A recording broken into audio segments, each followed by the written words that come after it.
आपका बहुत बहुत धन्यवाद वक्त टॉक में आए, और मैंने कहा कि आप ही मुझे इतनी सुबह उठा के ला सकते थे, क्योंकि आप लोग उठ गए हैं सुबह। आप तो 3 बजे उठते हैं सुबह। मेरा रोज का रूटीन रहता है 3 बजे उठना और करीब रात को 10-11 बजे सोना। हाँ। मैं एवरेज 4 से 5 घंटा सोता हूँ। हाँ। और मैंने अपने ज़िंदगी का मकसद ही ये बनाया है कि मेरे पास में जो समय है, शक्ति है, जो मेरे पास ज्ञान है, मेरा पूरा जीवन, और जो देश के करोड़ों लोगों ने मुझे दान दिया, धन दिया, वो सारा देश की सेवा में लगे और मैं इस देश को के लिए कुछ बेहतर करके जाऊँ। अब लोग तो बहुत शक करते हैं कि पता नहीं कितना धन मिला, आप उसको, दिग्विजय सिंह भी बोलते हैं कि आप उसका हिसाब किताब किसी को देते नहीं है। हमने तो एक पाई का, कौड़ी से लेकर के करोड़ तक, जो हमें देश और दुनिया के लोगों ने, आज करीब 10 करोड़ लोग सीधे तौर पर मेरे पास आए हैं, मेरे कार्यक्रमों में आए हैं और उन्होंने मुझे सहयोग किया है। और उसके द्वारा जो हमने किया है, 10 करोड़ से ज़्यादा लोगों ने हमें सहयोग किया है। वो बेईमान लोग नहीं है, वो मेहनत कश लोग हैं, वो गरीब लोग हैं, मजदूर लोग हैं, किसान लोग हैं, उसमें मिडिल क्लास व्यापारी भी हैं। उन 10 करोड़ से ज़्यादा लोगों ने जो मुझे दिया, उसके द्वारा 100 करोड़ से ज़्यादा लोगों के लिए हमने अपनी सेवाएं दी। और इसके लिए मुझे किसी को से मुझे प्रमाण पत्र नहीं चाहिए। लेकिन कितना धन है आपके पास अभी? ठीक है, हमारे ट्रस्ट का, जब से ट्रस्ट हमारा बना है 1995 से, तब से आज तक जो हमारे ट्रस्ट का जो कुल टर्नओवर है, हाँ, कुल टर्नओवर जी हाँ, जो है 95 से लेकर के आज तक, वो करीब होगा करीब 1100 करोड़ रुपए के आसपास। तो इतने पैसे से, इतने धन से जो हमने किया है, वो तो सरकार लाखों करोड़ से भी नहीं कर पाई। जो योग और आयुर्वेद और भारतीय सांस्कृतिक मूल्यों की स्थापना से लेकर के जो करोड़ों लोगों की हमने सेवा की है, आज करोड़ों लोगों का वेट, करोड़ों लोगों का बीपी, करोड़ों लोगों का शुगर, करोड़ों लोगों की यदि डिफरेंट बीमारी जो हमने ठीक की, इसका खाली बीमारी का जो हम उसका, जो लोगों को की जीवन शैली में जो परिवर्तन हुआ है, जो उनकी सोच में परिवर्तन हुआ है, किस तरह से लोगों का की उत्पादकता जीवन में, उनकी प्रोडक्टिविटी बढ़ी है, उसका मूल्यांकन नहीं करें। खाली बीमारियों की दृष्टि से जो हमने लोगों को दिया, उसका मूल्यांकन करें तो लाखों करोड़ रुपये होगा। स्वामी जी, अपने बचपन के बारे में बताइए, कहाँ थे, कहाँ से आए? अब तो सब जानते हैं आपने सारे देश को अनुलोम विलोम सिखा दिया। मैं एक छोटे से गांव में पैदा हुआ हूँ, हरियाणा में। अब पहले मैं उसको बताना ही नहीं चाहता था, क्योंकि मैंने सारे भारत को अपना माना। नहीं, लेकिन फिर भी, जो तो गांधी जी का भी सारा भारत अपना था, लेकिन सब जानते हैं कहाँ पैदा हुए। हाँ, तो हरियाणा का एक छोटा सा गाँव है, अलीपुर उसका नाम है। और वो गाँव जिसको में आज भी जो है वही हालात हैं जो देश के अंतिम गाँव के अंदर है। और कौन से जिले में है ये? महेंद्रगढ़ जिले में पड़ता है, नारनौल के पास। और वहाँ एक छोटा सा प्राइमरी स्कूल था, शायद अभी मिडिल का हो गया, ऐसा मैंने सुना है। और जो है अनपढ़ थे मेरे माँ बाप, और बचपन से एक किसान के परिवार में पैदा हुआ, और खेती मैंने अपने हाथों से की है, हल चलाया है, फसलों को बोना और काटने से लेकर के, उनका गोबर उठाने से लेकर के सारे काम जो एक हिंदुस्तान का आम आदमी करता है, वो सारे अपने हाथों से किए। और वहाँ से एक सोच ने मुझे आगे बढ़ाया कि भगवान ने बिना किसी पक्षपात के, बिना किसी भेदभाव के मेरे अंदर भी वो सारी शक्तियाँ दी हैं जो दुनिया के किसी महान व्यक्ति में होती है। और हमने ये भी सुना है कि आप कोई बहुत बीमारी से बच के निकले। हाँ, बचपन में मेरे शरीर की हालत ठीक नहीं थी, और मैं लकवा की तरह कुछ हुआ? हाँ, पूरी लेफ्ट साइड में पूरा लकवा हुआ, पैरालिसिस हो गया जी। और लेफ्ट साइड में लकवा के साथ साथ मेरे दोनों घुटने मिला करते थे चलते समय भी, पेट ऐसे बहुत भारी था, जो भी स्थितियाँ रही, नॉक नीज इसको बोलते हैं। जी जी जी। और पैरों में बचपन से ही न जाने क्यों फोड़े भी हो चुके थे, उसके तो अभी तक भी निशान है जो है, ये इतने बड़े बड़े निशान हैं। अच्छा। हाँ, ये दोनों पैरों में, इसमें भी जी। मैं चल नहीं सकता था, उठा के रखना पड़ता था लैट्रिन करने के लिए। तो बस इस विचार ने मुझे उद्वेलित किया कि मुझे यदि भगवान ने प्रथम होने का सामर्थ्य दिया है, जी, तो होना चाहिए, मैं आगे बढ़ूं। और मैं फिर जब से ऋषिदानंद को पढ़ा, तो उसके बाद से बहुत से महापुरुषों की जीवनियां पढ़ता रहा, और वहाँ से जीवन की दशा बदल। और फिर आपने योग शुरू किया, और फिर योग तो करीब मैंने 9 साल की उम्र में शुरू किया, और फिर उसके बाद वो धीरे धीरे पॉपुलर होना शुरू हुआ सारे देश में। देखिए मुझे नहीं पता था कि मैं कभी जिंदगी में पॉपुलर मुझे होना है या मैं पॉपुलर होने के लिए भी कुछ आप तो सलमान खान से बड़े स्टार हैं इस समय। देखिए मैं कोई स्टार नहीं, न कोई एक्टर हूँ न कोई एक्टर। एक्टर नहीं है, एक्टर जरूरी थोड़ा स्टार होता है। मैं तो खाली एक फकीर हूँ। और लेकिन ये है कि 100 करोड़ से ज्यादा लोग मेरी इज्जत करते हैं, मेरी बात पर विश्वास करते हैं। परफॉर्मर हो सकता है एक्टर होने के ना होने पर भी, परफॉर्मर तो हैं आप। शेखर जी, मुझे नहीं पता कि परफॉर्मर क्या होता है, मुझे नहीं पता था। अभी मुझे कुछ वर्षों पहले तक मुझे नहीं पता था कि मैं करोड़ों लोगों के विश्वास का पात्र बन चुका। मेरे से बहुत लोगों ने पूछा, बाबा जी आपको कैसा लगता है, आपको करोड़ों लोग प्यार करते हैं? पहले तो मुझे ये भरोसा नहीं होता था करोड़ों लोग मुझे प्यार करते हैं। फिर अब मैंने उस चीज़ को महसूस किया है, क्योंकि 10 करोड़ से ज़्यादा लोगों की फिजिकल में सभाएं कर चुका हूँ। और अभी तो पिछले 2 सितंबर से देखा जाए तो 1 लाख किलोमीटर से ज़्यादा की मैं यात्रा करके आज यहाँ आया हूँ।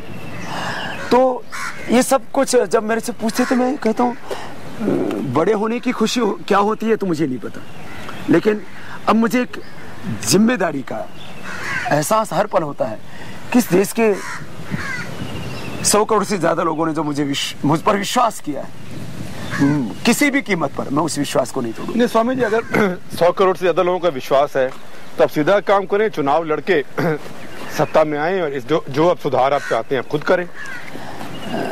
शेखर जी, राजनीति जिंदगी में सब कुछ नहीं होती है। नहीं, लेकिन और दूसरी चीज, सत्ता बदलने के 2 तरीके हैं। जो हमने एक तरीका अपनाया है सत्याग्रह, और दूसरा स्वयं सत्ता में जाकर के उसको बदलना। लोकतंत्र में सबसे बड़ी शक्ति होती है जनशक्ति। यदि देश की जनता मेरे साथ में है तो मैं बिना सत्ता में जाए भी परिवर्तन कर सकता हूं। और राजनीति से मुझे कुछ पाना है नहीं, और राजनीति देवी मुझे क्या सकती है जो मैंने ना पाया हूं। 100 करोड़ से ज्यादा लोगों का प्यार विश्वास आखिर किसको मिला है? स्वामी जी, राजनीति में तो लोगों का विश्वास वोट से बताया जाता है ना, सिर्फ टीवी में कितने देखते उसे तो नहीं होता। टीवी पर नहीं, फिर तो सलमान खान हमारे प्रधानमंत्री बने या रजनीकांत बने। देखिए, जहां तक इस प्रधानमंत्री बनने का प्रश्न, वो मेरी जिंदगी का सपना ही नहीं है। इसलिए मेरी जिंदगी का सपना है कि इस देश में से करप्शन खत्म होना चाहिए, करप्ट पॉलिटिकल सिस्टम चेंज होना चाहिए। और जो अब तक मेरा अनुमान है और उसके पीछे मेरी तर्क है, करीब 400 लाख करोड़ रुपए, ये थोड़ा पैसा नहीं होता है। रियल मार्केट से रिटेल मार्केट से लेकर के रियल एस्टेट तक देश की मनी इन सर्कुलेशन जो 2 से 3% होना चाहिए, 10% है। इस देश के अंदर क्या 400 हसन अली नहीं है? क्या इस देश के अंदर 250 एराजा नहीं है? ये तो 400 लाख करोड़ तो इन्हीं लोगों ने लूट लिया होगा। इससे भी बड़े बड़े मगरमच्छ हैं। ये सारा पैसा जो अभी तक लूटा है स्वामी जी, वो सारा हिंदुस्तान को वापस मिलना चाहिए। ये एक हमारा सपना है राजनीति को लेकर। 400 लाख करोड़ बहुत पैसा होता है। भारत की तो जीडीपी इतनी नहीं है कि 400 लाख। इसलिए तो बात ये है कि हमारी देश की अर्थव्यवस्था में, मेरा नहीं, देश की अर्थव्यवस्था के ऊपर अध्ययन करने वाले सभी लोगों का मानना है कि आज हमारे देश की अर्थव्यवस्था 69 लाख करोड़ की है, करीब 70 लाख करोड़ की है। और उसमें जितना हमारी जो है व्हाइट इकोनॉमी है, उससे ज्यादा ब्लैक इकोनॉमी है, ये अंदर और जो बाहर गया है उससे ज्यादा भी हो। लेकिन स्वामी जी, ये तो आप ऐसे बात करें, मनीराम बागड़ी वाली के पानी में से बिजली निकाल ली, अब गेहूं कैसे होगा? आपकी बात पे लोग हंसते भी बहुत हैं। देखिए, जब भी किसी ने सच की राह पकड़ी है लोग उसको पागल ही कहते हैं, कम से कम मुझे पागल तो नहीं कहते। और जो मैं कह रहा हूं ये सच होगा। आप देखना कुछ दिनों के बाद में जिन लोगों ने ये पाप किया है, देश के साथ धोखा गद्दारी की है, वो लोग पाप सामने आएगा। और ये अभी तक लोगों के लिए सपना था कि शायद कभी करप्शन नहीं खत्म होगा, कभी ब्लैक मनी वापस नहीं आएगा, वापस भी आएगा। और इस दिशा में आप एक समयबद्ध चरणबद्ध तरीके से एक निर्णायक काम इस देश के अंदर देखिए।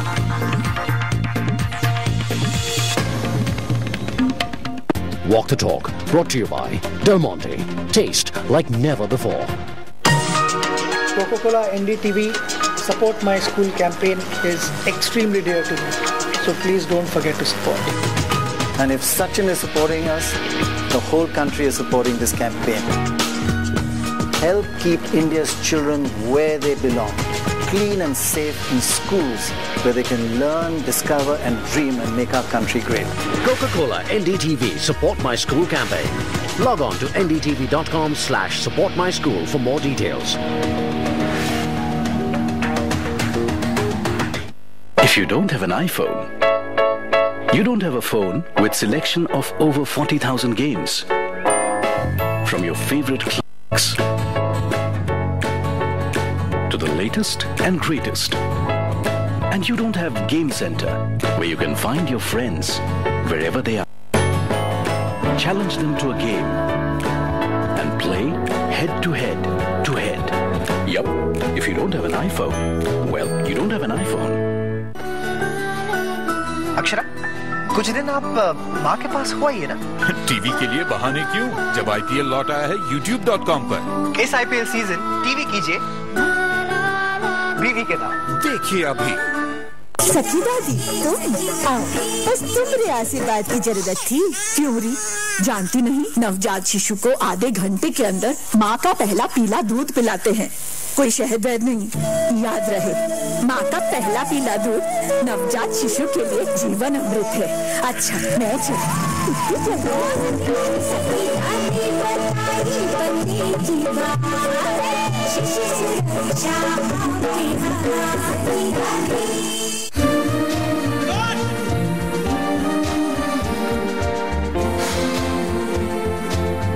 तू रुक जरा, तुझे आकर देखता हूँ।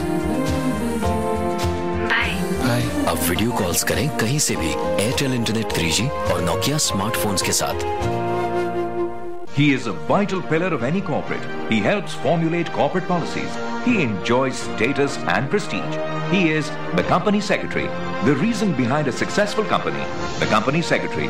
A great career in the corporate world. The company secretary's course by ICSI transforms students into modern corporate professionals.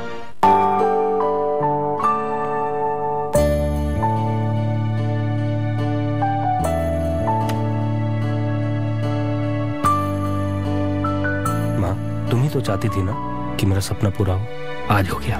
रिश्तों को लगे हीरे की उम्र। BC Jeweler, jeweler for generations. The all-new Chevrolet Spark, now at a special price of ₹2.79 lakh only. Hurry, limited period offer. Buy now. If you don't have an iPhone, you don't have the incredibly high-resolution Retina display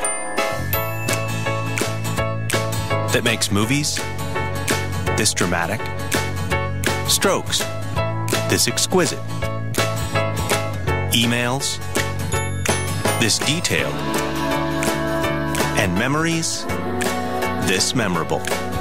Yep, if you don't have an iPhone, well, you don't have an iPhone.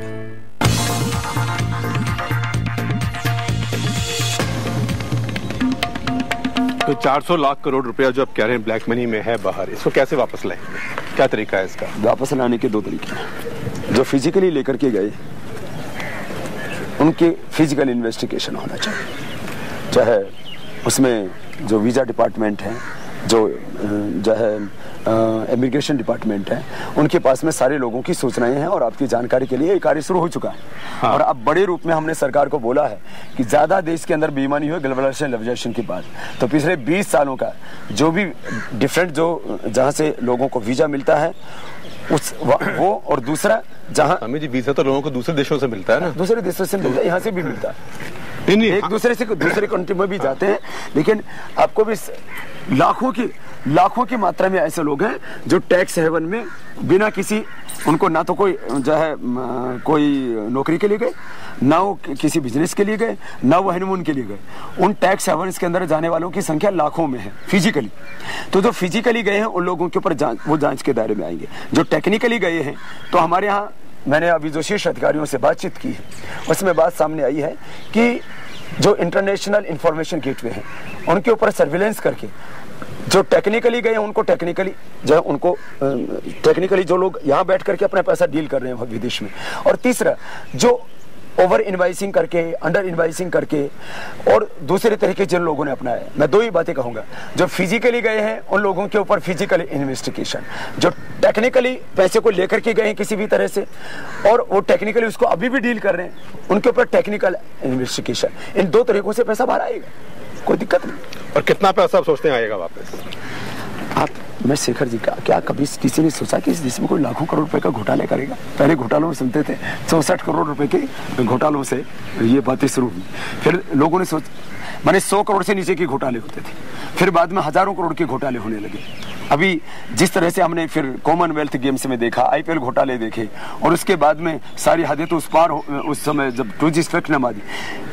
क्या अब इस देश में करीब 10,000 लाख करोड़ रुपए के natural resources हैं। मैंने स्वयं उन पूरे हिंदुस्तान के उन हिस्सों में अपने जो है फिजिकल जो है जाकर के उन चीज़ों को इन्वेस्टिगेट किया है कि इस देश के अंदर 10,000 लाख करोड़ के जो नेचुरल रिसोर्सेज हैं उसमें कितना जो है इलीगल माइनिंग हो चुका है अभी तक किसी को नहीं पता है। लाखों करोड़ रुपए इलीगल माइनिंग से गए इस देश के अंदर। और जो ये तो मैंने कहा नेचुरल रिसोर्सेज की एक चोरी, जो साइंटिफिक रिसोर्सेज है जैसे 2G स्पेक्ट्रम आदि उसमें कितनी चोरी हुई।